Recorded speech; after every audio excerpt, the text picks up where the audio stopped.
I'm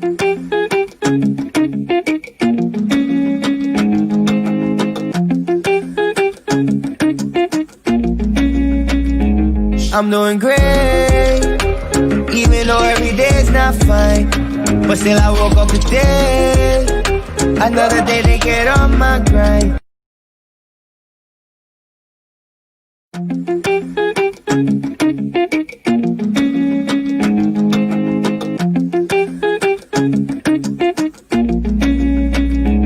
I'm doing great, even though every day's not fine. But still I woke up today, another day to get on my grind.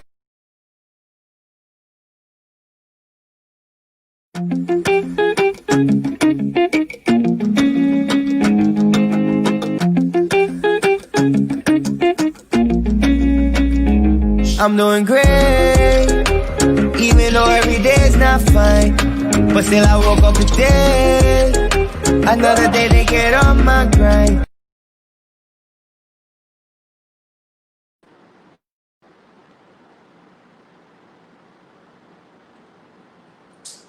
Good evening and welcome to Between the Lines, presented to you by Live Sports. Today we have a very, very special guest, Miss Felix here with us. This is going to be a very interesting show because I know the things that you have to say to our viewers are stuff that's important and everybody can use. How are you doing today, man? I'm good. Are you happy to be on behind the lines? I am very excited about this. All right, so we're going to get started right away, get straight into some good information. Now, what is it that you do? So currently I am a college and career counselor at a high school in Florida. So basically my job is to make sure that once kids finish high school, they have a plan. So whether it's a 2 or 4 year college, university, community college, military, workforce, trade school, whatever it is, my job is to make sure that they know what they want to do when they leave high school. Now, is this your first time working in education? No, I've actually been in education for 15 years. I taught the hospitality and training program at CHS for 12 years. I was a counselor at a BCB middle school for about 7 months. And then I went to the position that I have now. So I've been in that position for about 2.5 years.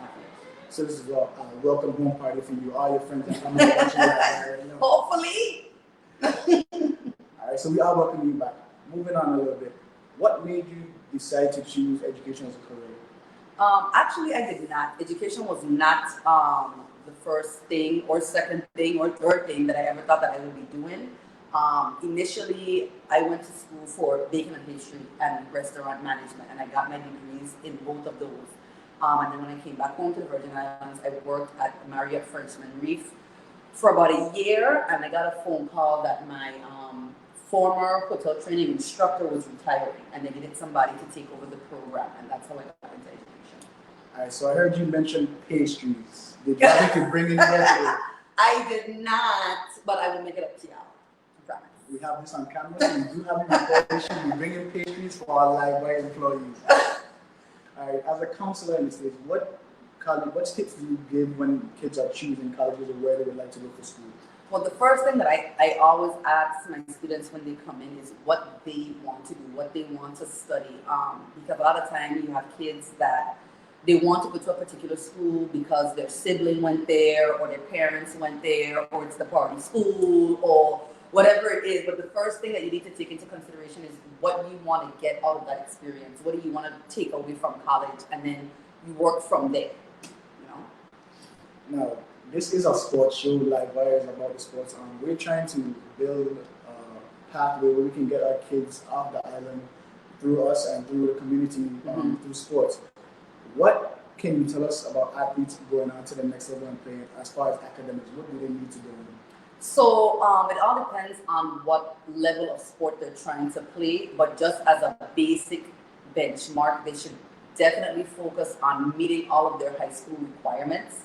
And usually once they meet all of their high school requirements, they should be on track for meeting whatever eligibility requirements their specific school is going to require of them.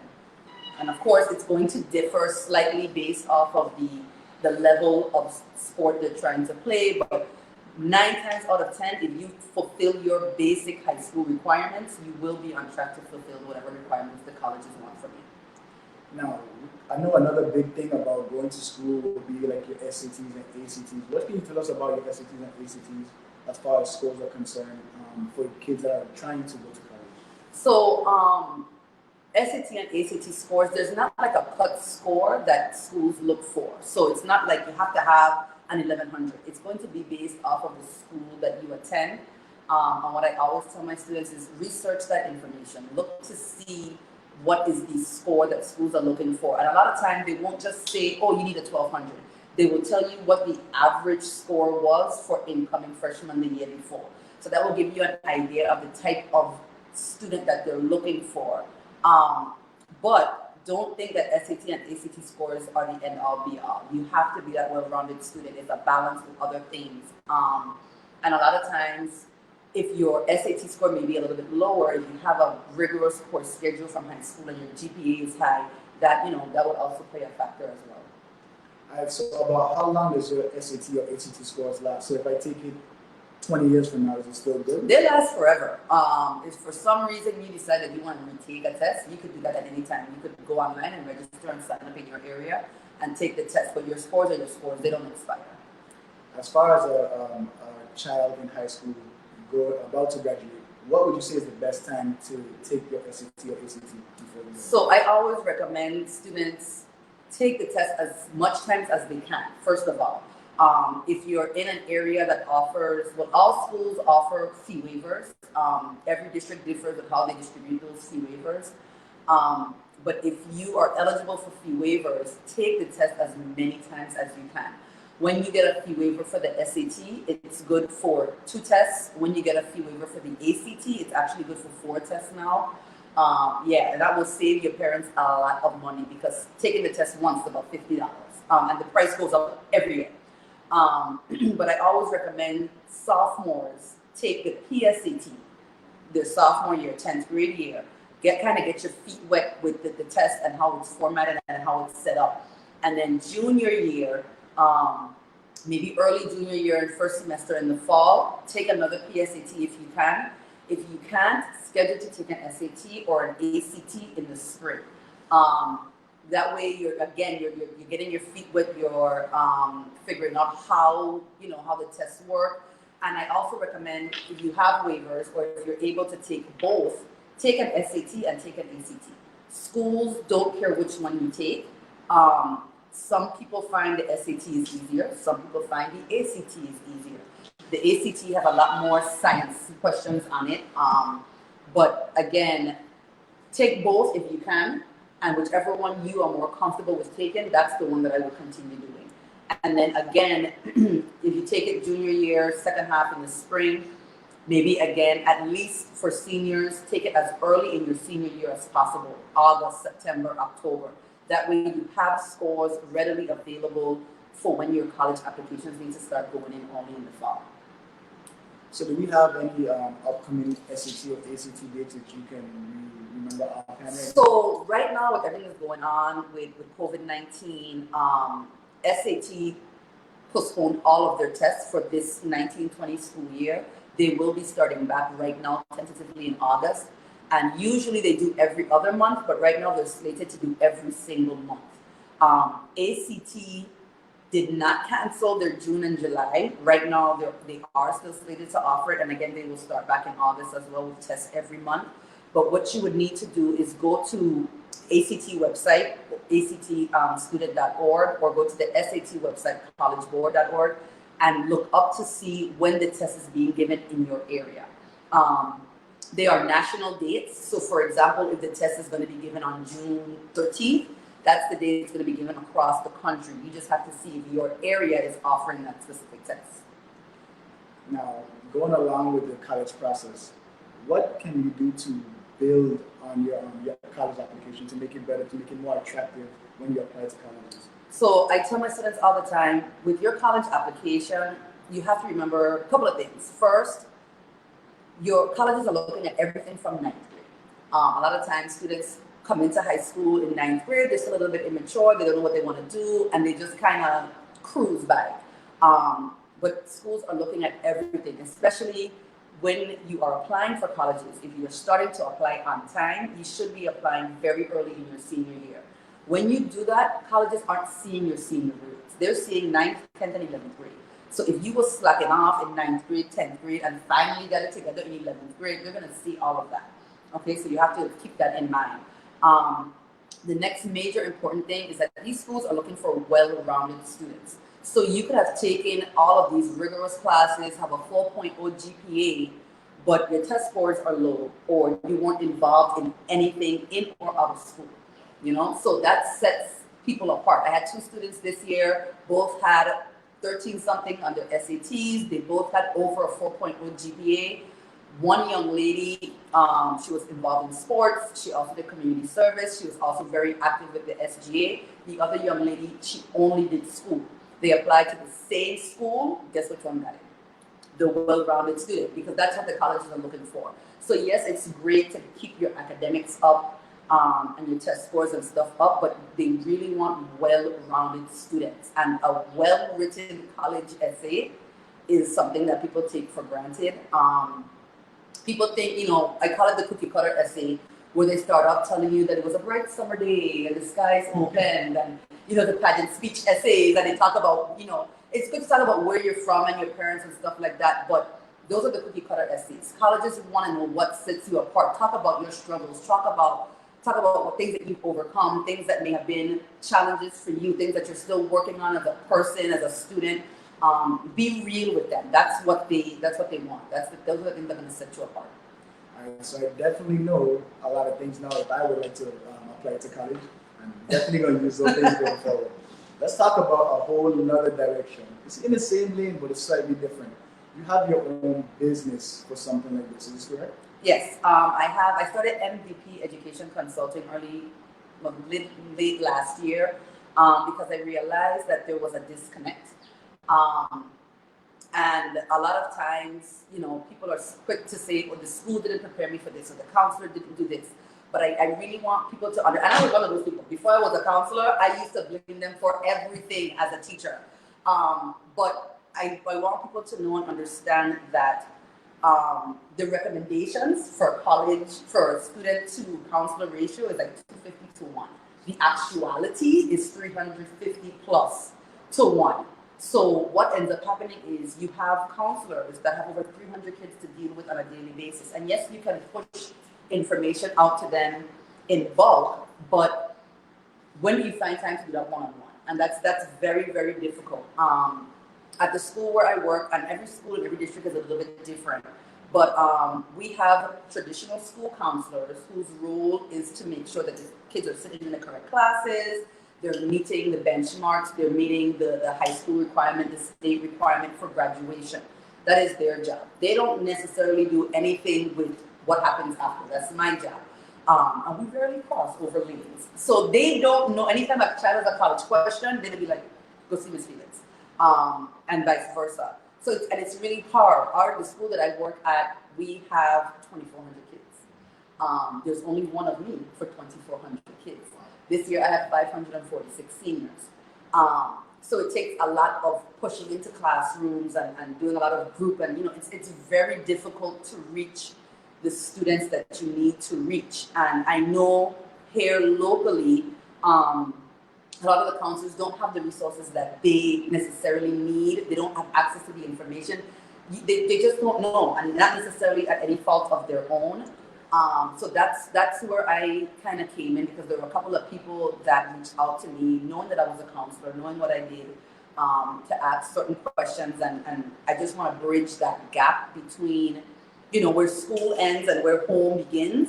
There's that space in between there. A lot of times parents, they don't know, and again, no fault of their own, they may not have gone to college. You know, they went to college 20 years ago. The process is completely different. And they just, you know, and some of them just don't have the time. It takes time. It takes a lot of time to you know, do the research, get the information, write the essays, apply for the scholarships. It takes a lot of time that a lot of people really don't have and they don't know about. So that was the purpose of me starting MVP Education Consulting, just to kind of to bridge that gap, you know, to help people out, to help high school students out, parents out, and get the information to them. Now, what are some of the benefits that you can do as an educational consultant rather than somebody doing it on their own, like a high school? So a lot of times high school students, they don't know where to get the information from. So that's a biggie.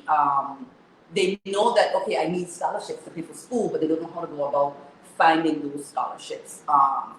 They don't know how to go about doing the entire application process. They may not know what the process entails. Applying for financial aid, federal aid like FAFSA, that in and of itself is a daunting task for a lot of people. Just doing that legwork. It's easier when you have somebody that knows where to get the information from, that said they can kind of guide you and assist you in that process versus, you kind of flying blind. Now, how many, not at your school, because I'm sure you assist all 546 seniors, which is a lot. I can't imagine 546 people having to come to me directly and I have to be their savior or help them on their situation. So that's, and it's more than that, those are just the seniors. I still have juniors, I still have sophomores, but seniors are usually the main focus. When we say that teachers and counselors are superheroes, this is what we mean. Could you imagine 546 people coming to you throughout the school year, plus about 300 in every other grade? That's just amazing, honestly. Now, how many students were you able to help through your business itself, so outside of your school district? So, I've worked with a couple of people. Dwayne Maduro Juice, he has some kids there with him. I've helped him with questions on financial aid and FAFSA and that whole process and NCAA. I've helped Ivan Bambiba. Ivan just got accepted. He's going to Anderson. I helped his mom out with that whole NCAA process from beginning to end, scholarships outside of that. Also, Chanda Jones, she's a local. Her mom, Barbara Holder, used to be a marshal. She was the first female marshal here in the Virgin Islands. They live in the Tampa area. I helped her son as well. He's also going to Ferris State in the fall to play football. I'm currently helping Jamila Crook. Her daughter is currently a junior. Just helping her as far as getting her applying to scholarships now as a junior, SAT prep courses, when to take the test, how often to take the test. I've done several seminars and stuff, and she's been a part of that as well. Miss Emeka Willis, I've been helping her with her son. He's a junior now, going to be a senior next year. Just pinpointing which schools in state and out of state for her. She's in Georgia. Have the programs that he wants to study and getting scholarship and stuff, scholarship information and stuff for them. No, those are a lot of names that we are familiar with. So it's good to see that you are still working in your community while you are away. You're helping a lot of kids that we have here. And hopefully this opens their eyes to other kids that are here that says, maybe I should reach out to me and get this same help and get to the place that we want to get in life.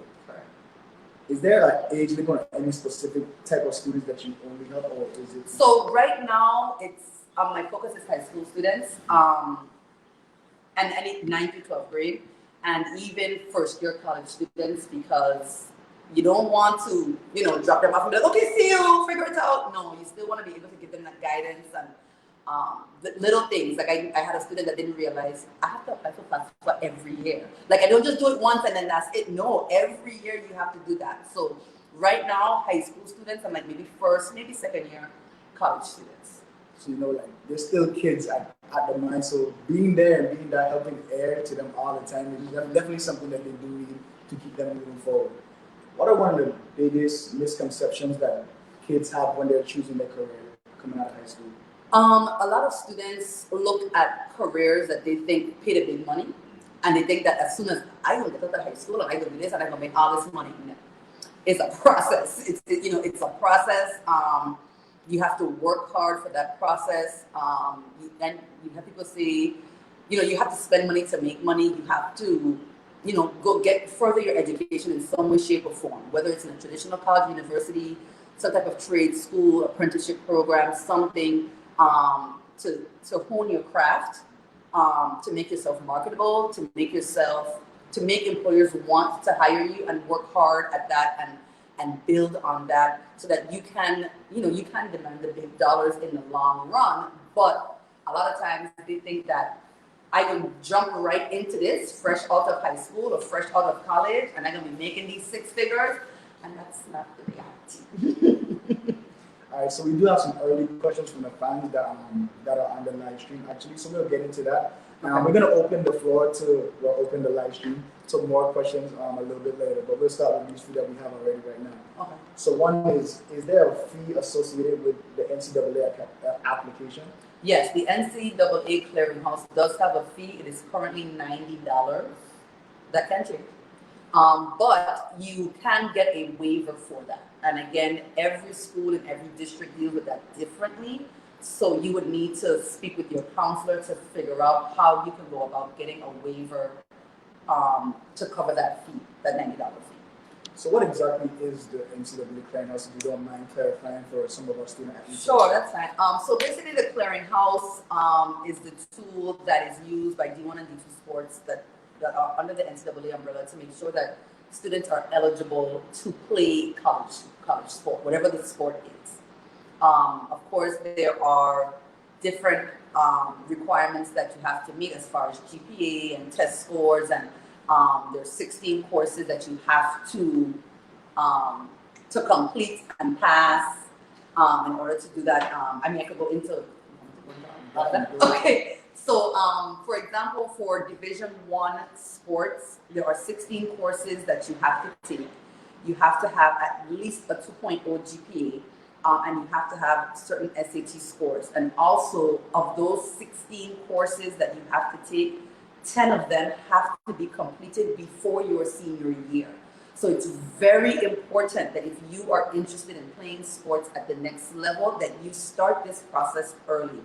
Start to have those conversations with your counselors, your teachers, your parents from at least 10th grade, so that they can make sure that you're sitting in the classes that you need to be sitting in, and you're getting the classes that you need to be taking. Another thing, as far as the course requirement, NCAA does not allow credit recovery. So, and credit recovery works differently in different districts. For example, the district where I'm at, kids can do credit recovery throughout the school year. However, if you, let's say, failed an English class, you cannot take it in credit recovery and account for NCAA. You have to actually sit in the class again and take it over. Mm-hmm. So, and again, back to what I was saying earlier, if you meet your high school requirements, you should be on track. For Division I, you have to have 4 years of English. You have to have 3 years of a math, algebra, or higher. You have to have 2 years of a science. One of them has to be a lab, so like how chemistry has a lab attachment. 2 years of social sciences, those are like your histories. 1 year of any additional of the core, so an additional math, science, history, so, one of those. And then 4 of any other course. Now, what you need to do, again, this is why it's very important that you meet with your counselor, is that every school has courses that would qualify for NCAA. With English, it's pretty cut and dry, English 9, 10, 11, and 12, But when it comes to like your sciences and your histories and your math classes, every school has courses that are approved by NCAA that will count for NCAA. So you don't want to take, like a college algebra that will meet your high school requirement, but not the NCAA requirement, And then as far as the SAT score is concerned, it's a sliding scale for SAT and GPA. So let's say, for example, you have a 2.3 GPA. You would need to have a very high SAT score to combat that, or a very high ACT score to combat that. But if you have a very high GPA, like a 3.0, then you could get away with a lower SAT or ACT score. If you want to get more information on that, you guys can always reach out to me, but if you go to NCAA's website, that information is there. It shows you the sliding scale. And then similarly for Division II, which is like a step down, you still need 16 courses. It's spread out a little bit differently. You still have to have the GPA, the SAT and ACT scores. Again, it's on a sliding scale. So you would look and find your GPA and kind of see what the SAT score you would need, or vice versa. All right, we're going to remember people that are tuning in. Those specifics she gave out just now are for NCAA Division I and II.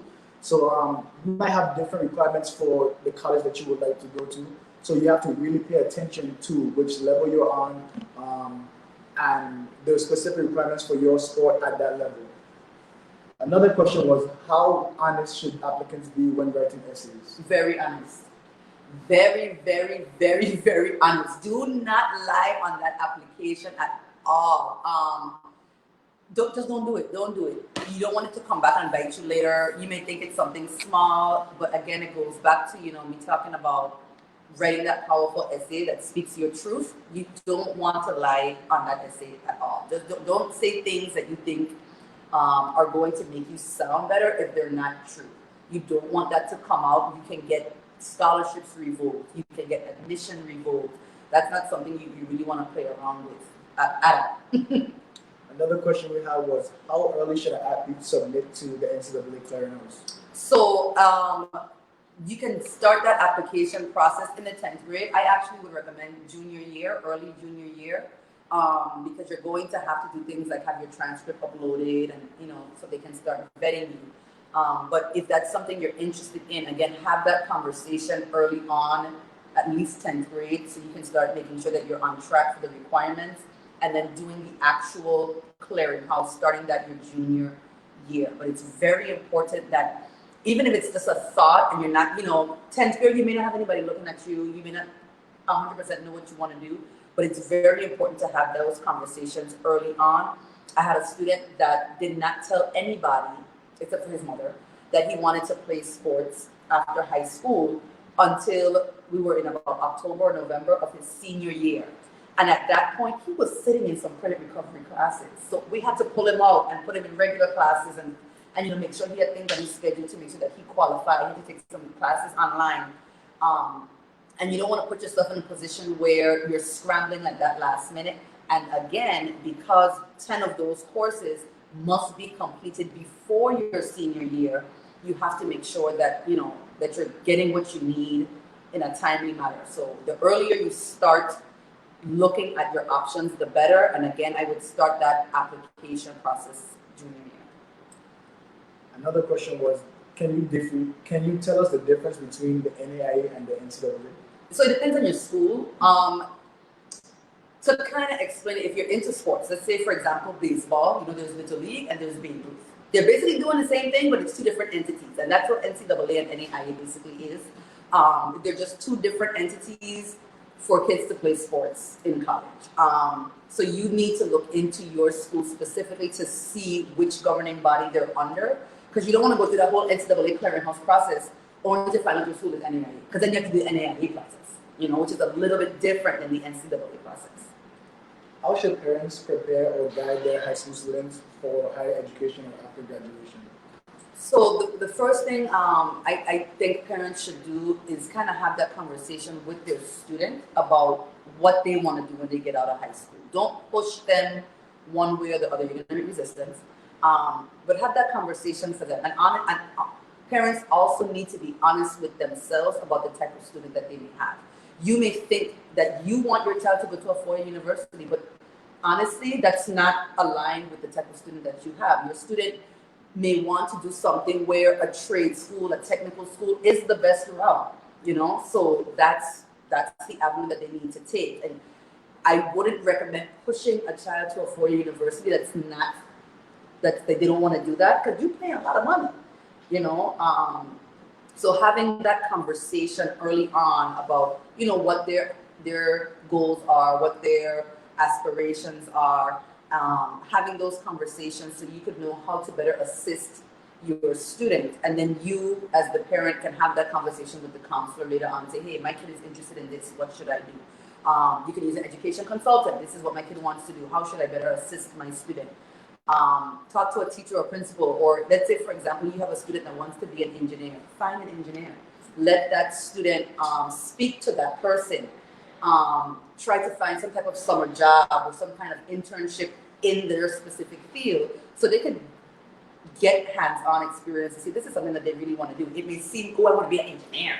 It may seem like a great thing, and then when they go to school and they're sitting down saying, I don't want to do this, So that's the best thing for parents, is just to have those conversations early on. Be honest with yourself, be honest with your student, and kind of guide from there based off of those conversations. All right, so we're going to welcome some more questions from the live stream. But before we do that, we have to get into another segment that we like. We have different segments for different guests. You smell like you look like you're ready. All Alright, so I'm ready. Let's go. here's how it goes. This one is called a few of my favorite things. Okay, we're gonna ask you a question about a few of your favorite things, and you have to give us an answer. You can give a reason why or example if you would like to, and if you don't, we'll get out of you somehow anyways. Alright, so the first one, I'm gonna start pretty easy on you. Your favorite hobby. My favorite hobby? I have more than one. Favorite. I can't pick one. You gotta pick one. Favorite. It's a really close tie between shopping, traveling, and napping. You can I put have to pick all one? Pick one. One? Traveling. I did not think this was gonna be so hard. Traveling. Traveling. I love Alright, it. we'll take it.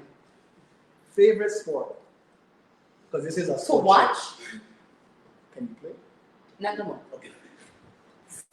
So here's the thing. If my son is playing, whatever he's playing, Whatever. baseball, basketball, whatever. Kickball. But but if to watch professionally, I don't have one. Wow.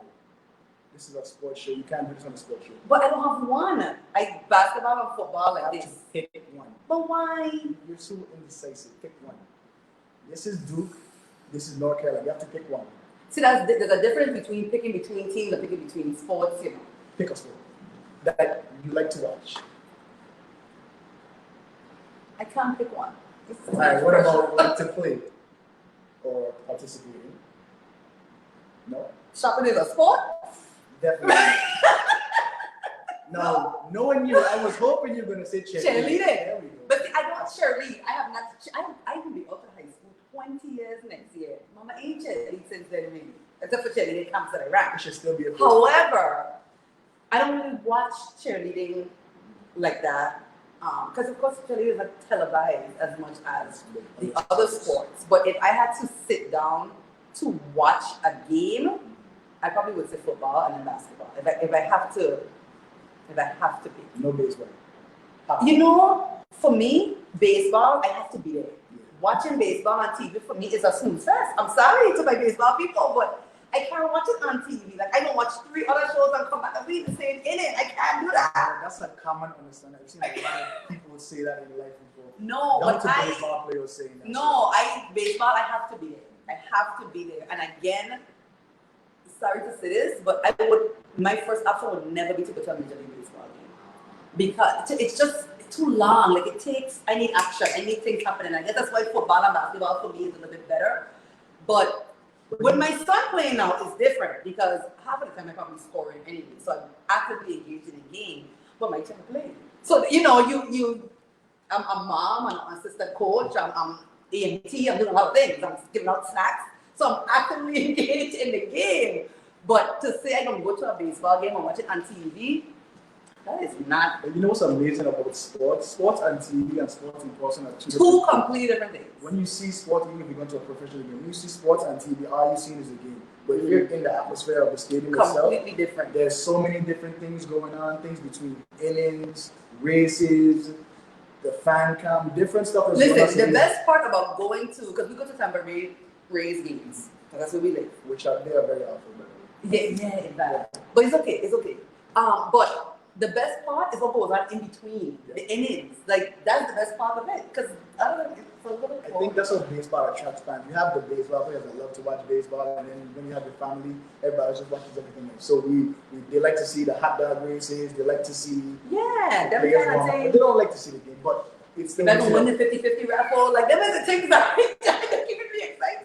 Buying hot dogs, popcorn. When the guys that come out and maintain the field, 1 hour to bust into a dance at the Bay Stadium. Hours. So that's that keeps me entertained. But I can't watch baseball. Moving on.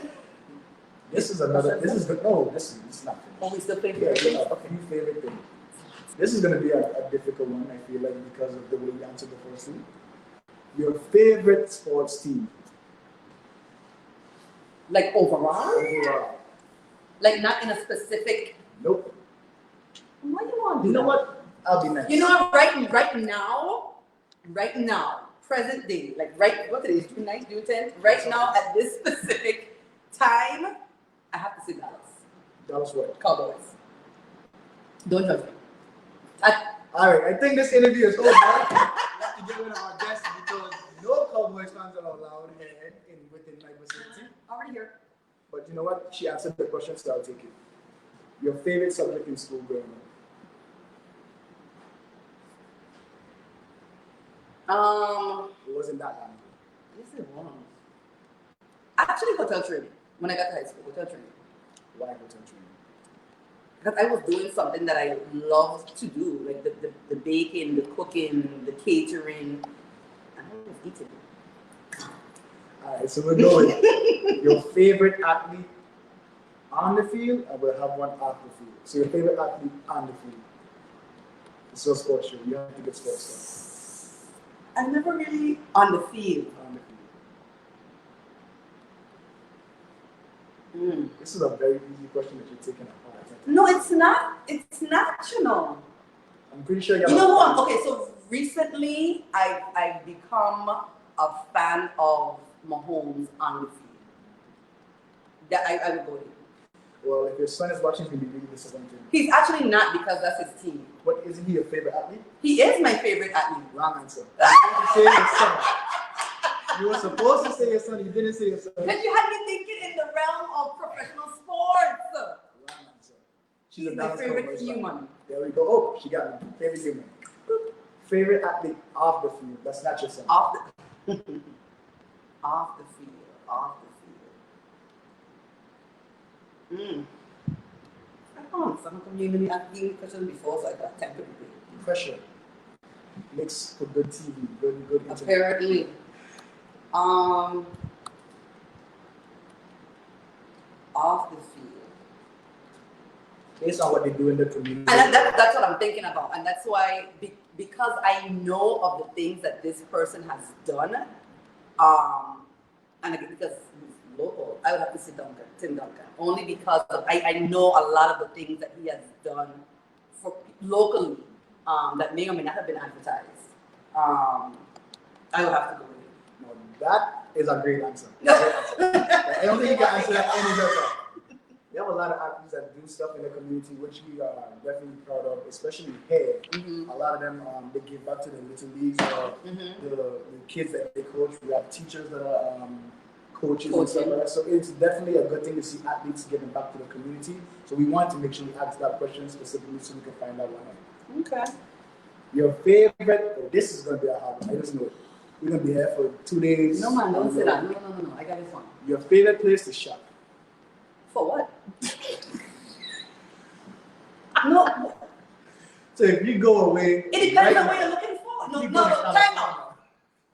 Time out, flag in the play. You can't ask no woman what is their one favorite place to shop. It depends on what I'm shopping for. Am I shopping for clothes, shoes, food, makeup, accessories? Like, what am I shopping for? Okay, the first place to shop that comes to your mind, anything.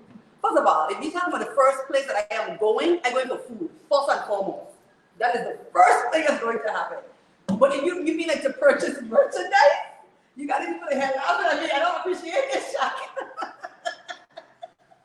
This ain't a fair question. To purchase merchandise. People are on this live, I need y'all to let like boy know that this is not a fair question. Like, you need to side with me on this. You can't ask. There's no woman that will give you one answer for that. I hope you think about something while you're talking. I'm waiting for a very good answer. Can you narrow it down? Okay, your favorite place to shop for clothing. This is so hard. We could, if another question, we could come back. We'll come. This one can be hard too. Your favorite sports movie? My favorite sports movie? There's so many. Oh. This is insane, you know. You need to give me these things. See, this ain't right. These questions you need to give me in advance. The other stuff about my job, I know that. Like, but these questions you have to give me in advance. We want to see how you work in a pressure situation. Yeah, but this is bases loaded, 9th inning, World Series. But you know, I don't play baseball. Sports show. My favorite sports movie. Favorite sports movie. You know, I don't know if it's my favorite, but I really liked it, and because I can think of it right now, I would have been able to make That what a movie names?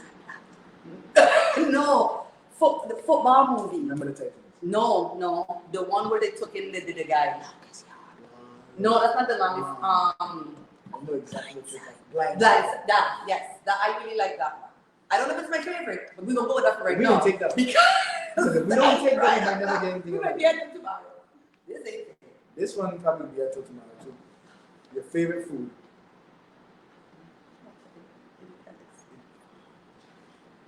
We talking about Your like, favorite island? Your favorite island? oh God. Oh, there we go. Nice and simple. Any day of the week, but you need to give me eye. Yeah, that can't. I was expecting pastries because you did. But you know, I'm not really I don't eat as many pastries as people think, but a plate of can't. That's just letting you know, that's 2 times you brought up pastries and you're still not. You bring them up, not me. Twice. Alright. One of your favorite teachers. One of them. Because I know Mr. sometimes. Wassahoff. Wow. Mr. Wassahoff, I hope you're watching Hands right now. down. What grade was this? 11 and 12 grade hotel training. Mr. Wassahoff, you're Hands watching. down. You are her favorite teacher. So Hands you are your inspiration. Alright. That was easy. Give me some more of those. Alright, so we get back to some questions that we had from the live stream. Oh, thank you. Can you be enrolled in a technical school but still play for a college team, a college sports team? No, you have to be attending the school in order to play for them. And sadly, out of technical schools, they just do intramural. They don't do, NCAA, NAIA, anything like that. Should a newly graduated high school student start out at a community college or a four-year institution? So, that's a good question. That's an excellent question. I get that question a lot. And I'm going to give you all aspects of it. I'm not going to tell you what to do, but I'm going to give you all aspects of it. So, the benefit, the biggest benefit from going to a community college before going to a four-year university is cost. The cost. I can't stress that enough. If you are in a situation where the cost of attending is playing a huge factor on whether or not you're going to be able to attend a university or a college, go to community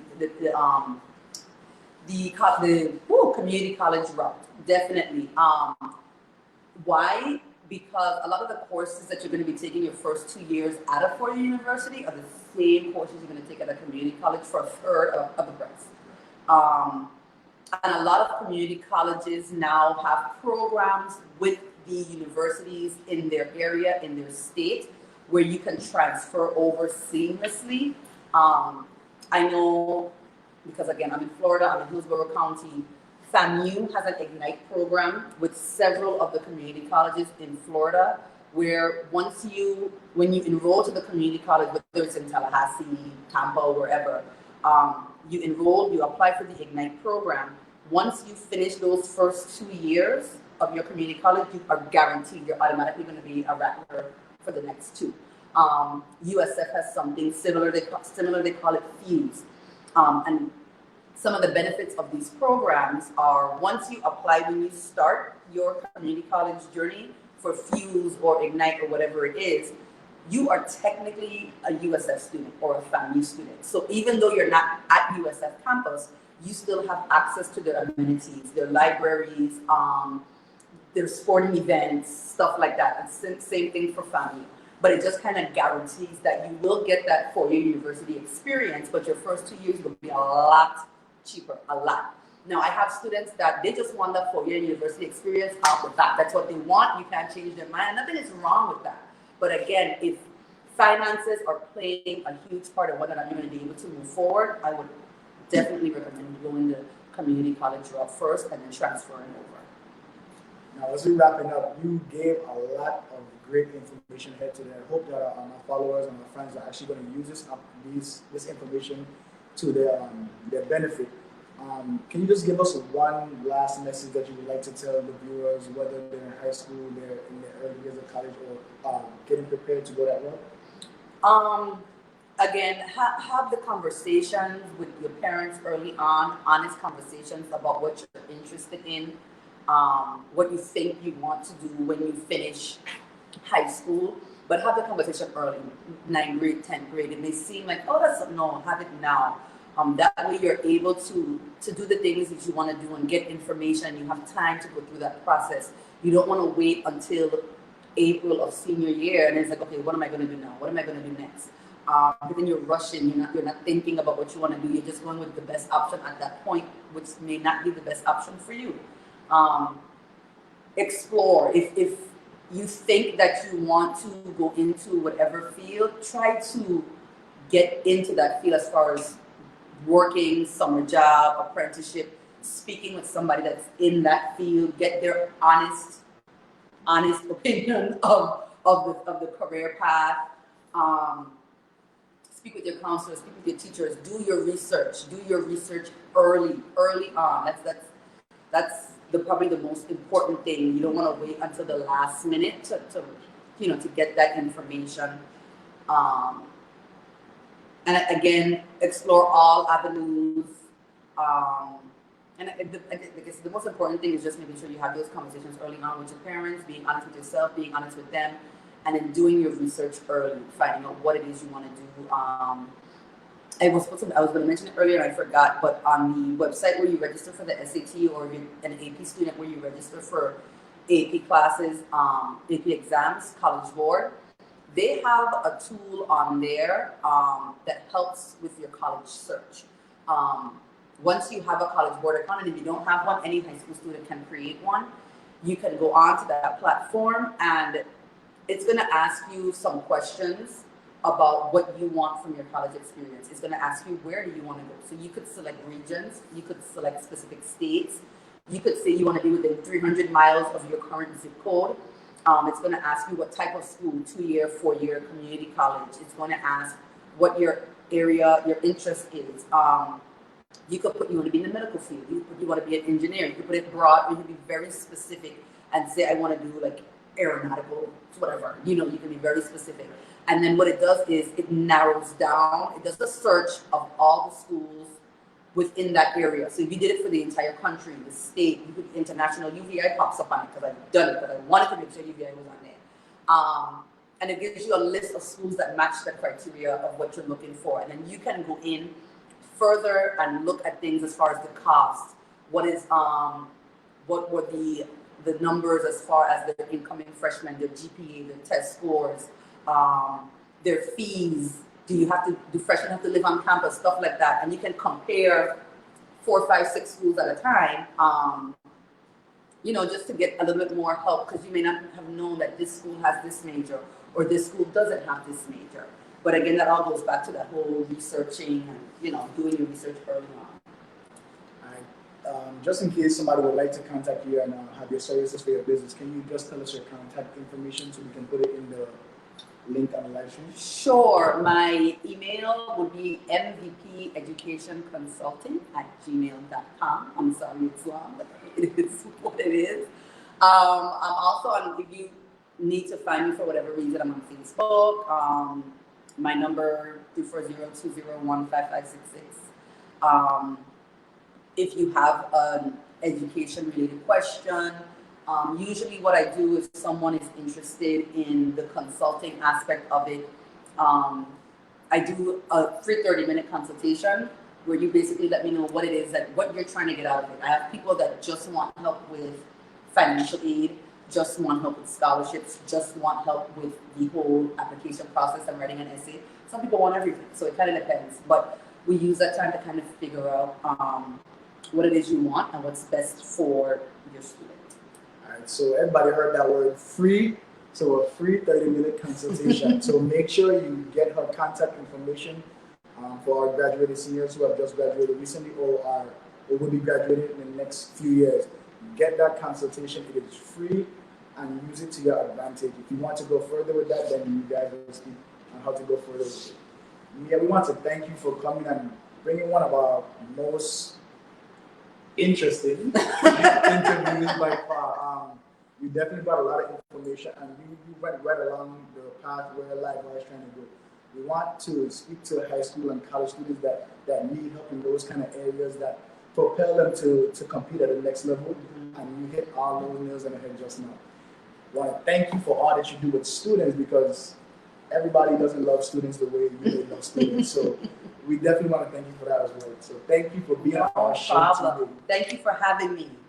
Our It's next fun. guest, we can go back to some question. We definitely forgot a question. I'm gonna let you slide to it. We can break that for you. No. Oh, you want a question? No, we need to forget a question you didn't ask at all. Here we go. No, what is the time then up? Oh, look at that. What's your favorite team? Yes, your favorite team. No, we I did answered favorite that. team. I answered that. What is sport? I answered that. She did all of it. We'll let her go. Our next guest next week Tuesday at 7 p.m. will be Clint Williams, the assistant basketball coach at Morehead State University. So tune in next week at 7 p.m. for another exciting episode of Behind. Oh my God, I'm messing up my own show. Are you talking I about might me? get fired. Between the Lines, presented to you by Live Via Sports. I also want to give a shout out to the third, Neil Sibley, for our introduction song. Our song on our introduction is called Born Ready. You can find it on all streaming platforms. I also want to give a shout out to Livia Life and Devante Anthony for the headwear that we needed for this segment because I definitely need a haircut. Thank you for that. We want to remind you guys to always follow Live Via Sports and to stay updated with the latest that happening in the Borderland sports as far as the kids are concerned, both here and abroad. Thank you for tuning in and watching Live Via Sports.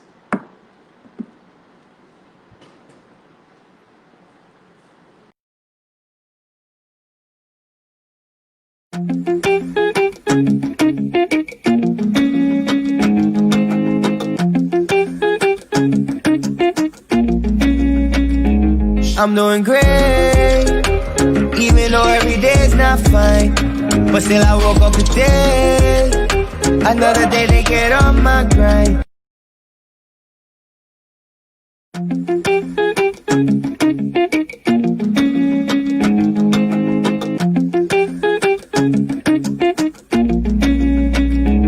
I'm doing great, even though every day's not fine. But still I woke up today, another day to get on my grind.